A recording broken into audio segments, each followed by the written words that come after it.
A woman cried in front of me for 40 minutes once, said something that she'd never said out loud to anyone. Not her husband, not her sister, not the therapist she'd been seeing for 6 years. When it was done, she sat there a moment, breathing differently than when she walked in. Then she reached into her bag, pulled out a compact, and reapplied her lipstick before she left the room. I used to read that gesture as sad. A woman patching the mask back on the second the real thing was over. I don't read it that way anymore. Not at all. That was one of the most honest moments of the entire session. She wasn't hiding from what had just happened. She was getting ready to carry it back into a life that had no idea it had even occurred. And she knew before I did that the life wasn't going to meet her halfway. I want to talk about both halves of that moment, the 40 minutes and the lipstick, because they're not two different stories.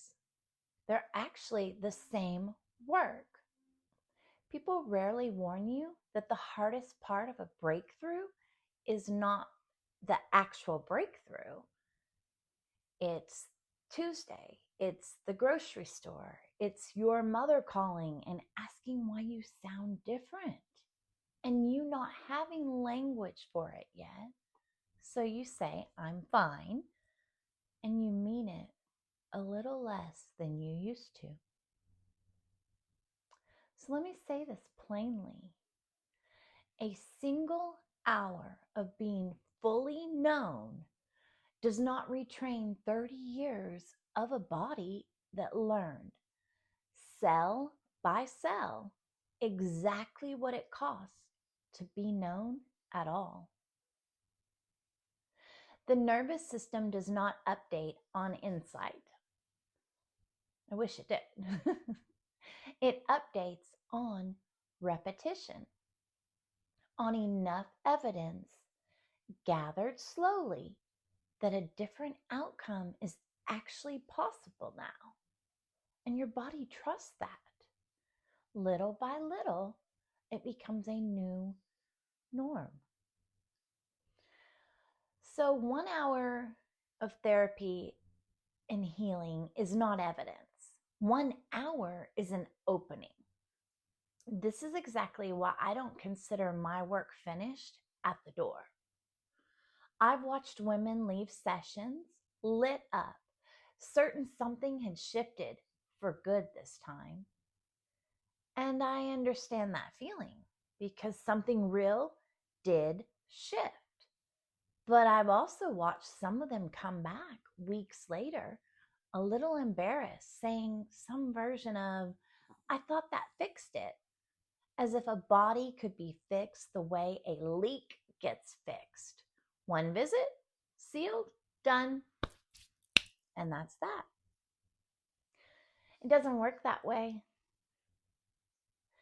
It was never going to work that way. Most of what gets marketed as healing content won't say that out loud because it takes years, doesn't sell the way the moment everything changed for me does. So I say it plainly every time. The breakthrough opens the door.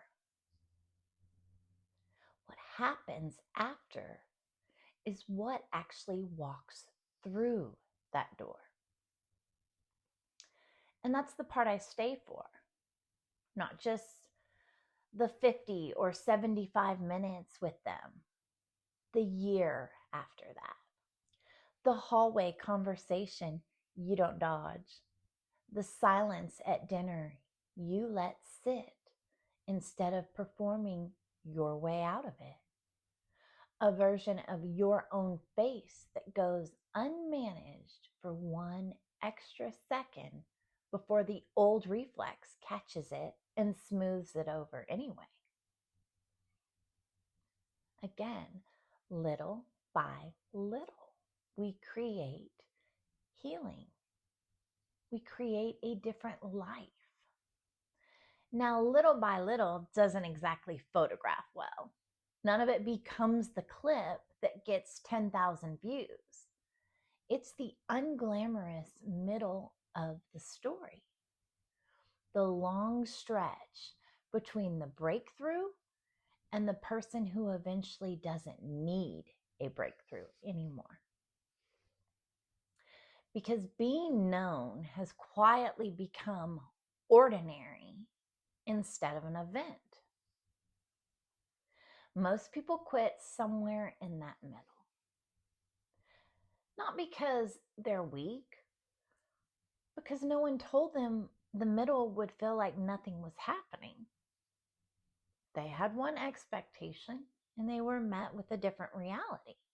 So they mistook that nothing was happening and they saw it as failure. This is exactly where I actually stay closest to the people I work with.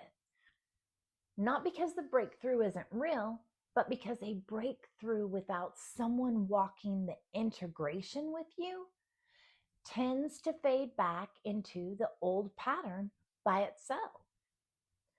I think there's something moving underneath that middle that language for the nervous system can't exactly hold on its own. A kind of realignment that isn't only physiological. Call it what you want. I've sat across from enough people through the session and then everything after to know that when this work actually takes, something in them stops standing just outside their own life, watching it from a safe distance, and it steps back in authentically. That return isn't only a change in behavior. It reads in the room like something closer to a soul deciding it's finally safe to occupy the body after it has spent years merely circling it. I think about that woman and her lipstick more than almost anything else from those years. She was not performing recovery for me. She was doing the actual work, carrying something real back out into a world that hadn't asked for it and mostly wouldn't even know how to hold it or respond to it. It's not separate from what happened in the session. It's the same work, just in a different room. The session proved something could move. The lipstick and the drive home and the dinner she made for people who never knew what that afternoon held, that is where it actually got built. Both halves matter. Neither one finishes the work alone. If a moment like that has faded on you and some part of you decided that meant you'd gone backward, you didn't. You just found out the way everyone eventually does, that being seen and carrying what you've seen back into your life are two connected parts of the same process, not two separate ones, and not a test you pass or fail alone. This is the work I actually do with people, the breakthrough, and then everything that comes after it, until it becomes fully embodied, lived truth instead of a moment you just remember fondly. If you're in either part right now, that's what a session is for. You can find the link below. And until next time, I am Kat Grace. Namaste. I come back into my body.